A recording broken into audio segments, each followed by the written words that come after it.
Yeah.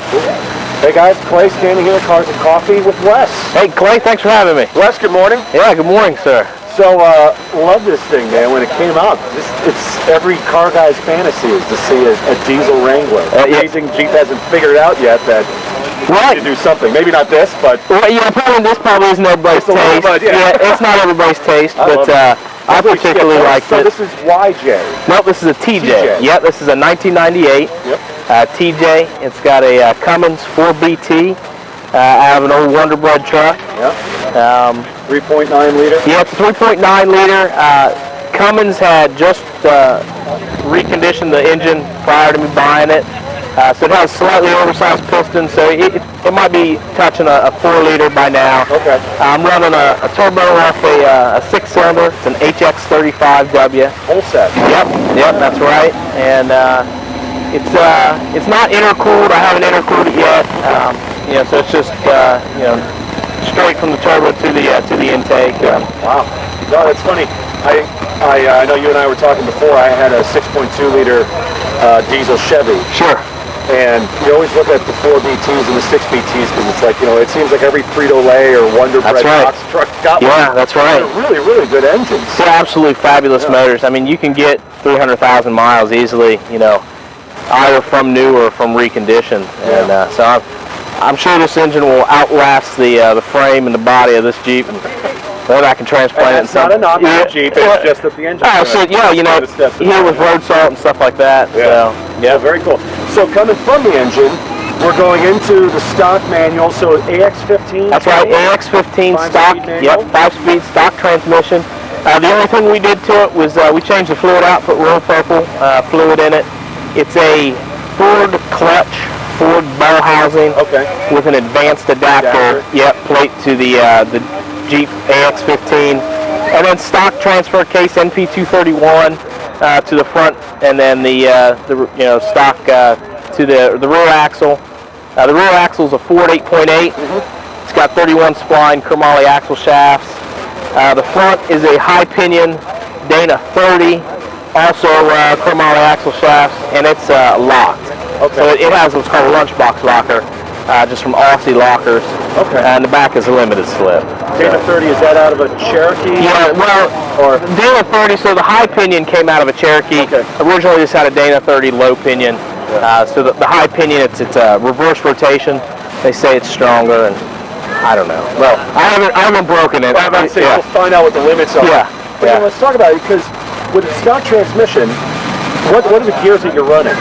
So it's geared 410 right now, which is really, really low for the motor I'm running. So originally I had the gas 6-cylinder, and I had 307s in it, and it was terrible. It was a dog. Well, so I upgraded to 410s. Well, then when I got rid of my gas motor, now I don't have the engine RPM that I did with the gas.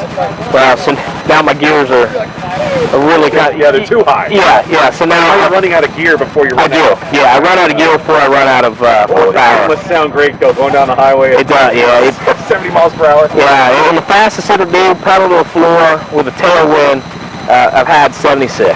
Okay. And that's fine. I mean, looked up Jeeps, and I don't need to be doing that. So I just hang out with the semis. I see you in my rearview mirror, and I'm doing 70. I'll pull over. Yeah, right.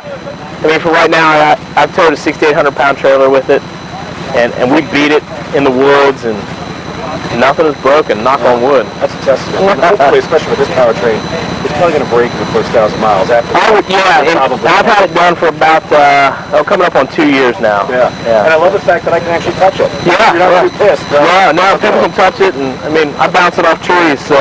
That's right. Yeah. Oh, but very cool. So, you got this rhino lining. Tell us about the interior.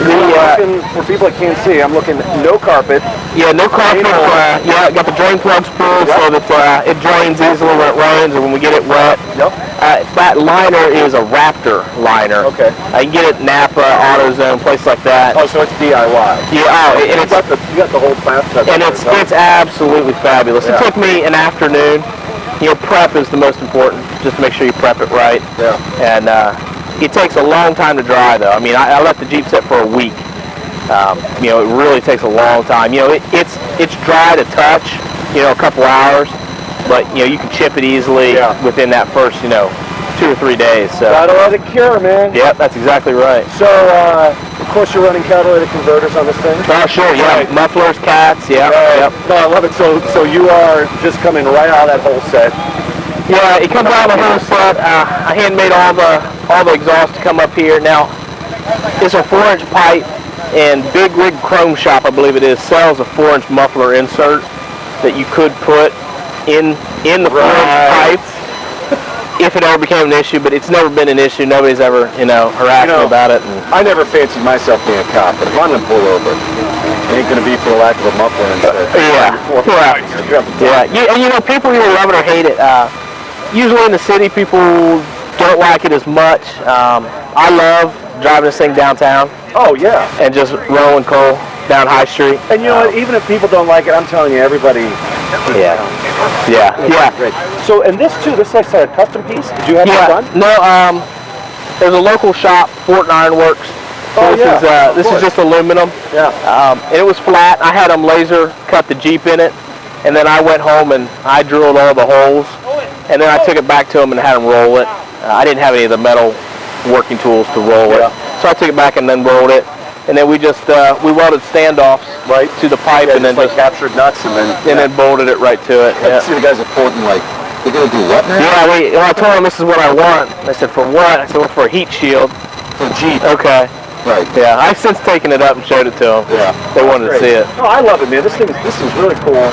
How many miles are on it originally? 130. Doesn't matter, everything's 130 when I did the swap, but new motor, the transmission was all gone through, new axles, so the drivetrain was darn near back to 0 miles. When I put it together. So. Oh, and the cowl. Yeah. I almost missed it. The hood cowl. So I had to do that because the turbo. Was too tall. You can have that? Yeah, you have a necklace made. Right, looks good. Send that to Flavor Flav. No, but so what's the It's a 69 Camaro. Oh, 69 Camaro. Yeah, and then I just shortened it up, and it's all steel. Yeah. And I just riveted it. I didn't want to go through the whole welding and forming it. That's not what this Jeep is. Right. It's not a super pretty Jeep. I like the rivets actually. I think it adds a touch to it. Adds a rugged look. Looking at dots, got dots here and dots. Right. Yeah, dots here. Yeah. It kind of goes. Trying to pull. Right. Clearance lights just in case. Just because I like the lights. Yeah. I just like the look. They're just trailer lights from Walmart. Yeah. And I welded them in, or I wired them into the running lights, and then. The turn signals was another thing I lost when I built my fenders. Yeah, when you got the metal fenders instead of the these I built these by hand. It's just tube with a Harbor Freight tube bender, and these are motorcycle. You don't want to like Harbor Freight, but you got to like Harbor Freight. The prices, and if it breaks, you just take it back. Right. Yeah, so. They look nice though. I mean, these are all nice. Yeah, they're solid. Very nice. Yeah, we've hit trees with them, and. No, actually, like I've seen them before, where they kind of come out like an old. They'll has this nice little bump to it. Yeah. Very cool. I got these off eBay. The turn signals are for a motorcycle. Oh, okay, yeah. And we just built on Jeep form. Another guy had done it. Similar, different light, but similar setup. And he explained how to wire the computer chip. Yeah. So we just did that. Very cool, man. Well, obviously, there's a lot you can do with a Jeep. Sure. But I appreciate listening to you, and sure, you're not the first one to do a diesel Jeep. But to see one of these in person, and to see all the custom tricks that you kind of saw. You saw a lot of like this how you were going with it and the vision that you had. Yeah, so cool. It's really good, man. Hey, thanks. I appreciate you guys liking it. Yeah. But how can you not? Really. This crowd, right? Thanks for coming out, man. All right, Clay. Thanks for having me. Appreciate it. All right. Hey guys, Clay standing here at Cars and Coffee with Paolo. Hey. Paolo, good morning. Hey, welcome. Yeah.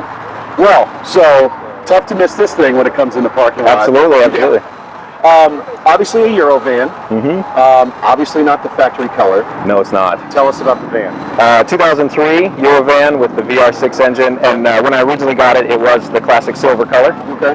Decided to do something a little bit different, so we went ahead and looked into other colors, and I tried to stay within the Volkswagen Audi group, so some people might recognize this is actually a Fahrenheit special edition color that's called Magma Orange. So we went with that.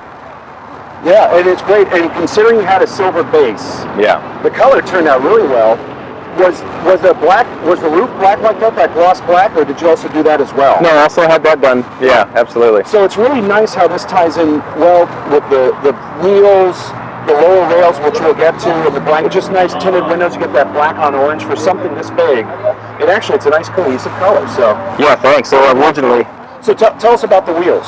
Yeah, those are from the Audi S4, you're right. Okay. Yeah, so they're factory wheels. It was important because the car's pretty heavy, so aftermarket would have been pretty challenging for anything other than a factory wheel. Yeah. And this, staying within the Audi and Volkswagen group was, I think, a good match for size and also for the overall style. It went well. I was happy with them after we sprayed them black. It obviously went well with the other accents. Well, that's a good. I didn't even think about that. But when you have a Volkswagen Audi special color and Volkswagen Audi Group wheels, at least appealing to the purists. Yes. That's a good thing. So yeah, the wheels look great. Is this the factory suspension height?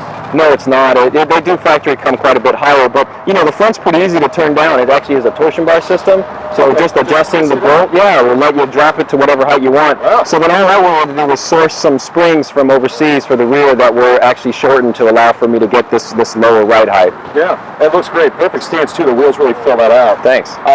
And the side rails, it's like a rocker rail, but that's great because for something like this, especially when it's lowered, a body kit would almost kind of be gilding the lily. It's too much. So this is a nice smooth way of adding a little bit more visual lowering to the van. Tell us about that. Yeah, I agree. It's subtle, but the overall finish looks really good. I like the balance that it gets because we got the rails on top and on the bottom. But these lower rails, there's something you can get from overseas, but I called a couple of companies and they wouldn't ship them. It's just they're 7 feet long practically. So the only way I could really get them was to basically have them made here. So I found a fabricator who would cut the tubes for me, and then had a friend do some welding, and with a little bit of research, found a way to mount it and everything. So yeah, the end result came out what I was hoping for. And I'm sure the aftermarket ones would be fine, but you cut it right. It's perfect length too to fill in that. Yeah, aftermarket comes actually at a 90-degree angle, and I added a little bit of miter, and I thought that was a nice finish. Yeah. I like it. No, I noticed it. That's nice.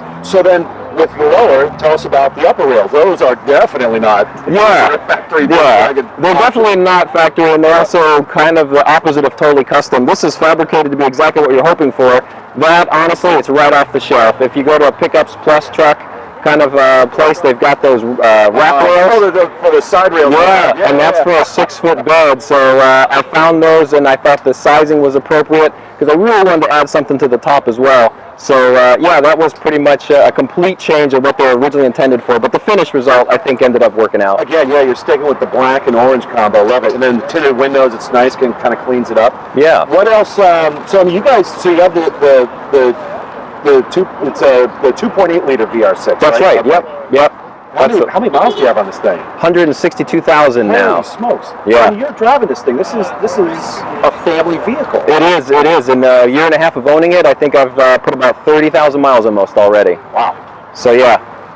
Very impressive, man. That's good. I mean, it's great to see such a creative family vehicle.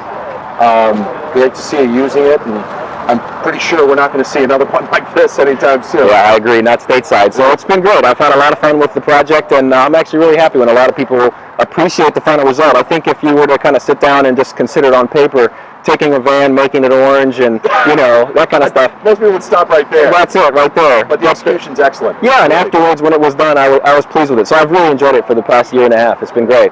Very cool. Well, Paolo, thanks for coming out, man. Absolutely. Thanks, Clay. Appreciate it. All right.